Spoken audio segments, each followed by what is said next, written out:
Shalom, selamat pagi. Senang kembali bisa bertemu dengan sahabat Lumen dimanapun Anda saat ini berada.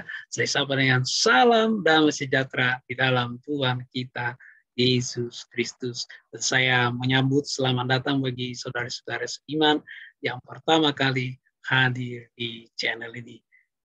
Channel ini adalah salah satu channel tempat Anda bisa belajar Alkitab, dan di sini Anda belajar lebih kepada metodenya eksposisi dan bahasa yang mudah dimengerti, bahasa yang bisa dipahami, ya.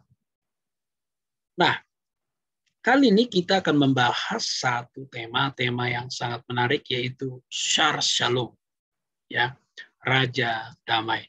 Sebelum kita membahas ini, mari kita membaca Alkitab kita terlebih dahulu, yaitu di dalam Yesaya 9 ayat 6. Sebab seorang anak laki-laki telah lahir untuk kita, seorang putra telah diberikan untuk kita, lambang pemerintahan ada di atas bahunya, dan namanya disebut orang penasihat ajaib, Allah perkasa, Bapa yang kekal, Raja Damai. Nah, kali ini kita hanya fokus pada kata Raja Damai, ya. Pertanyaannya adalah, kenapa Yesus itu disebut sebagai Raja Damai? Kata Sar itu memang memiliki beberapa pengertian leksikal, seperti putra mahkota, itu sebabnya bahasa Inggris menggunakan prince, kemudian itu chief, kepala, ya, kepala, chief, kepala, misalnya seperti kepala suku, ya, chief, ya. Nah, bahasa Indonesia terjemahkan langsung raja, ya, masuk akal juga, bisa diterima karena kita tahu bahwa segala kuasa akan dilimpahkan Bapa kepada Yesus, ya. Kita bisa temukan dalam Matius 28, segala kuasa baik yang ada di bumi maupun di surga diberikan kepada Yesus. Maka dia adalah penguasa, maka dia adalah raja. Tentu sebagai putra mahkota, dia yang akan melanjutkan kerajaan Bapaknya. Masuk akal dia tetap disebut sebagai raja, karena kita tahu setelah kebangkitan, ya, Yesus berkata, segala kuasa diberikan kepadaku, baik yang ada di bumi maupun yang surga. Maka dia adalah penguasa tunggal. Maka layaklah dia disebut sebagai raja di atas segala raja. Kemudian Yesuslah yang akan mewarisi tahta Daud selama-lamanya. Dan kita tahu Mesias itu adalah keturunan Daud yang membangkitkan kembali, yang memulihkan kembali kerajaan Daud. Nah, Yesus bukan pemerintah politik yang ada di bumi ini, tapi pemerintahan Yesus adalah pemerintahan raja yang kekal, kerajaan yang kekal, yang tidak berkesudahan. Itulah kerajaan Yesus. Itu sebabnya dia memerintah selama-lamanya. Maka genaplah seperti salah satu syarat Nabi itu adalah dia tidak boleh mati karena dia harus memerintah selama-lamanya. Nah, jadi sampai di sini kita bisa simpulkan memang Yesus adalah raja di atas segala raja. Nah, kemudian kata yang kedua ini saya ringkas dari disertasi saya. Saya memang membahas Shalom sebagai konsep keselamatan, baik dalam perjanjian lama maupun dalam perjanjian baru, tapi tidak mungkin semuanya saya bahas di sini. Ini akan menjadi satu pembahasan yang sangat panjang. Jadi ringkasannya saja, ya. Kemudian nanti saya akan jelaskan kenapa Yesus disebut sebagai Shar Shalom itu. Nah, Shalom itu pertama dikenal itu sebagai ucapan salam, ya, atau dan harapan. Jadi Shalom artinya damai sejahtera bagimu, ya. Kemudian kalau misalnya bangsa Israel misalnya mau berpergian, ada saudara berpergian, tetap diucapkan Shalom. Itu artinya harapannya, ya, semoga kamu selamat sampai tujuan, ya. Jadi Shalom itu bukan hanya sekedar seperti yang kita ucapkan shalom, ya artinya hanya sebagai ucapan salam, bukan. Jadi ada harapan dan doa di dalamnya. Misalnya ketika tentara berperang, maka shalom ini artinya semoga engkau pulang dengan membawa kemenangan dari peperangan.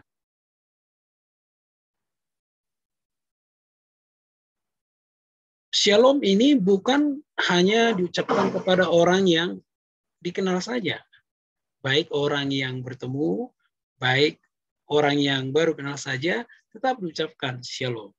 Shalom artinya damai sejahtera bagimu, semoga hidupmu baik-baik saja. Nah, jadi kata shalom ini memang memiliki makna yang luas, ya, terutama menggunakan konteks-konteksnya. Nah, yang mau saya tegaskan juga, ya, yang saya mau tegaskan di sini, shalom ini adalah keselamatan seutuhnya manusia itu, ya. Kalau dalam bahasa Inggrisnya the wholeness being, jadi kesempurnaan manusia itu. Jadi ada aspek yang pertama itu berbicara fisik. Kalau Anda tidak temukan jiwa di sini, karena memang orang Yahudi itu menyatukan jiwa dan roh itu satu, ya. Kemudian fisik, jadi hanya ada fisik, kemudian ada spiritual atau roh, ya. Nah, jadi aspek fisik, kalau berbicara aspek fisik ini artinya semoga kamu sehat-sehat saja. Jadi ketika diucapkan shalom, kamu sehat. Nah, shalom juga ini bisa berharap kita ini baik-baik saja secara fisik. Shalom juga itu bisa berarti kita bebas atau selamat dari bencana, selamat dari mara bahaya, selamat dari kecelakaan. Jadi keselamatan fisik kita. Nah, ini yang saya sebut dalam disertasi saya itu physical daily salvation. Ya, jadi keselamatan fisik sehari-hari itu pun bagian daripada shalom. Nah, lagi-lagi tentu ini nggak bisa dipisahin karena ini adalah satu paket, ya. Jadi shalom sebagai ucapan dan harapan itu ada sebagai satu paket di situ. Jadi mulai hari ini ketika Anda mengucapkan shalom, itu bukan hanya sekedar salam damai sejahtera, tapi kita mengucapkan supaya orang itu juga mengalami damai secara fisik, selamat secara fisik. Bagaimana secara aspek material? Kalau secara leksikal, shalom ini berarti kemakmuran. Jadi ketika kita mengucapkan shalom, kita berharap orang tersebut makmur. Kita mendoakan dia makmur, ya, sehingga ada rasa damai. Nah, ketika kita ucapkan shalom juga dalam aspek material, itu terhindar dari kerugian secara materi, terhindar dari perampokan, terhindar dari begal, terhindar dari semua hal-hal yang merugikan materi. Nah, materi ini bisa bicara uang, bisa bicara rumah, harta benda. Jadi semuanya di situ. Jadi shalom ini memang seutuhnya manusia itu, ya. Kemudian aspek sosial. Ketika kita berbicara aspek sosial, jadi ketika kita mengatakan, contoh misalnya di dalam ada tertulis, daripada saya salah alamatnya, ada tertulis usahakanlah kesejahteraan kotamu. Itu bicara shalom, ya. Jadi kesejahteraan di situ itu salah satunya yaitu sosial, lingkungan. Jadi saya berdamai dengan tetangga, berdamai dengan sesama, ya. Jadi itu aspek sosial. Tidak ada permusuhan, ya. Yesus mengajarkan mengampuni 70 kali 7. Itu berbicara sempurna. Ada juga yang menafsirkan 70 kali 7. Itu adalah angka keterbatasan manusia. Manusia memang hanya sanggupnya seperti itu. Jadi, aspek sosial ini di mana kita bisa hidup berdamai, hidup damai, hidup toleran dengan orang-orang yang ada di sekitar kita. Jadi, ketika kita berbicara shalom dalam aspek sosial, itu artinya bebas dari permusuhan, bebas dari peperangan, bebas dari pertikaian, bebas dari dendam. Jadi, luas sekali ya. Nah, biasanya yang lebih ditonjolkan di sini adalah yaitu bebas dari pertikaian. Ya. Kemudian aspek spiritual. Nah, aspek spiritual ini, shalom ini artinya kita berdamai dengan Tuhan. Jadi ada, kalau misalnya bangsa Israel pada zaman itu mereka berdosa, maka mereka harus ya mengorbankan kurban penghapus dosa supaya mereka diampuni. Ya. Jadi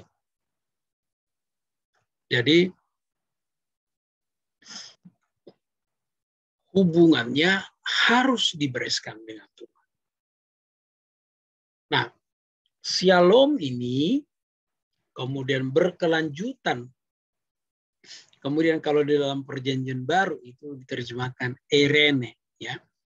Eirene itu adalah kelanjutan dari shalom yang membedakan itu adalah signifikansi teologisnya, yaitu di mana Yesus memperdamaikan kita dengan Allah.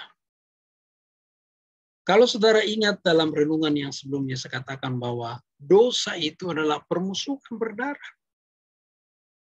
Sebenarnya bukan hanya keturunan si ular dengan keturunan perempuan itu yang bermusuhan karena dosa. Dosa juga membuat manusia bermusuhan dengan Allah. Berhutang. Kalau Anda ingat dalam renungan saya bilang berhutang nyawa. Maka ini harus memang berdarah. Permusuhan bukan yang sembarangan permusuhan. Allah memang sangat murka. Kalau Anda ingat dalam renungan sebelumnya, manusia tidak bisa memperdamaikan dirinya dengan Allah. Allah bisa saja berdamai sendiri, tetapi seperti yang saya katakan sebelumnya bahwa Allah itu konsisten dengan kepribadiannya.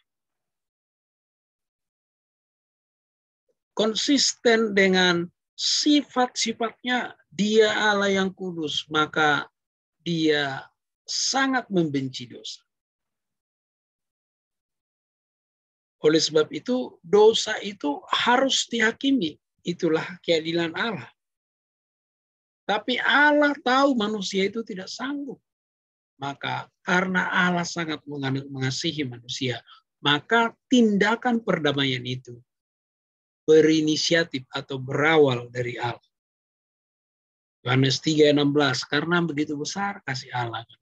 Jadi karena besar kasih Allah, Yesus diutus. Ya, kalau Anda ingat kemarin saya bilang, hanya Yesus sebagai mediator. Dialah yang bisa mewakili manusia kepada Allah, mewakili Allah kepada manusia. Jadi di dalam diri Yesus ada dua natur, natur manusia dan natur Allah. Yesus juga sebagai imam yang mewakili kita kepada Allah. Yesus juga sebagai nabi yang mewakili Allah berbicara kepada kita. Kenapa saya hubungkan ini dengan Sar Shalom? Kita mundur sedikit ya. Tentu kalau berbicara sebatas ucapan, aspek fisik, ya, aspek material, aspek sosial, saya mau katakan yang lain juga bisa. Setan pun bisa, walaupun sifatnya sementara. Dewa-dewa pun bisa, tapi sifatnya sementara.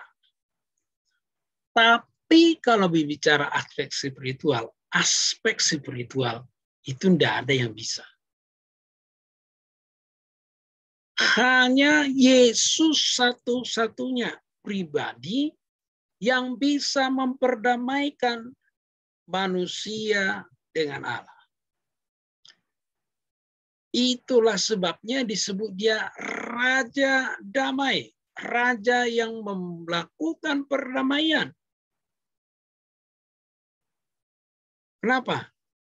Dia akan memperdamaikan semua manusia yang ada di bumi ini. Dia memberikan ruang, dia memberikan kesempatan semua orang mengalami perdamaian itu. Itulah sebabnya dia katakan Sar Shalom.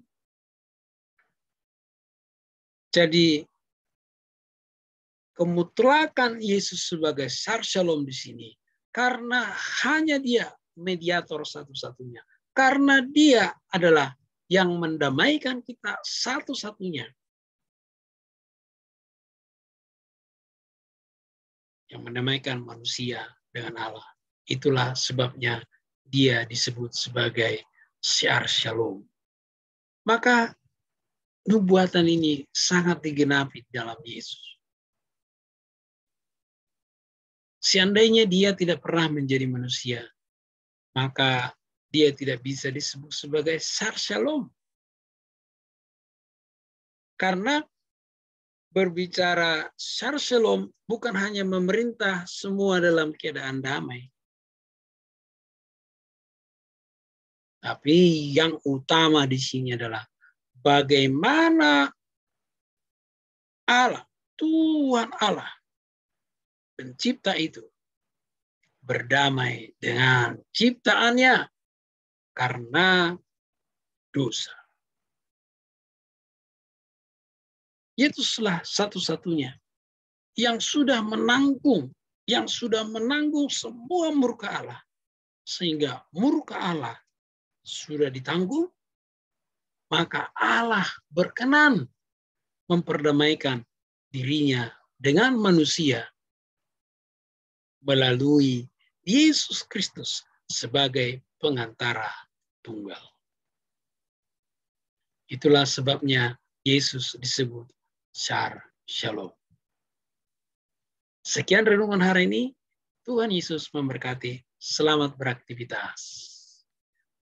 Bagi saudara-saudara seiman yang pertama kali hadir di channel ini, silakan tekan tombol subscribe-nya, aktifkan loncengnya, supaya tidak ketinggalan serial Lumen Christmas-nya dan pengajaran-pengajaran firman Tuhan lainnya di channel ini. Bila ada pertanyaan atau ada yang kurang jelas, silakan ditanyakan di kolom komentar di bawah ini.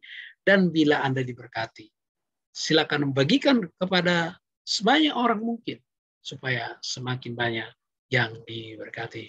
Saya Dr. Tulmarmo mengucapkan Shalom, selamat beraktivitas. Tuhan Yesus memberkati.